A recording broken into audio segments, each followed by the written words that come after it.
Alors, à partir du 1er janvier 2021, le Code des impôts est modifié.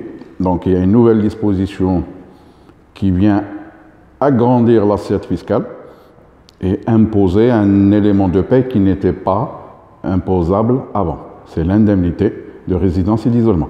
Cette indemnité n'était pas imposable.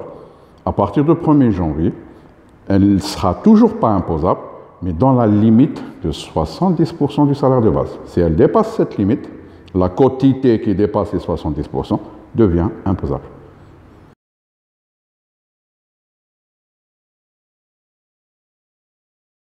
Pour les régimes indemnitaires des entreprises, on a ces deux indemnités qui se ressemblent presque comme deux gouttes d'eau. L'indemnité de zone, c'est quelque chose qui existe dans la fonction publique qui est très réglementé.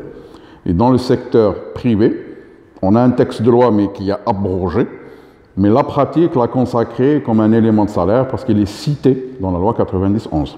Donc l'indemnité de zone, c'est un élément de salaire cotisable et non imposable. Il est toujours non imposable. Par contre, l'indemnité de résidence et d'isolement, c'est une indemnité librement négociable, donc aucun texte de loi ne l'encadre. Elle n'est pas obligatoire, donc c'est libre au parti de prévoir le montant et le mode de versement. Et comme déjà précisé, elle devient imposable si elle dépasse les 70% du salaire de base, du moins pour la partie qui dépasse les 70% du salaire de base.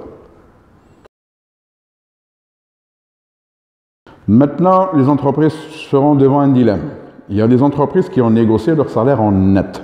C'est-à-dire, si le salarié a négocié son salaire en net, c'est à l'employeur de prendre en charge cet impôt. C'est probablement la majorité des entreprises privées. Maintenant, nous restent les entreprises publiques, et les entreprises publiques ont généralement une convention collective.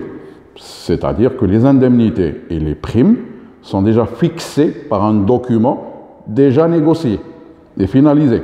Donc, l'employeur ne peut pas y changer grand-chose. Donc, l'impôt serait supporté normalement par les salariés. Donc, c'est une situation quand même assez atypique où ça sera au salarié de supporter un impôt non convenu à l'avance.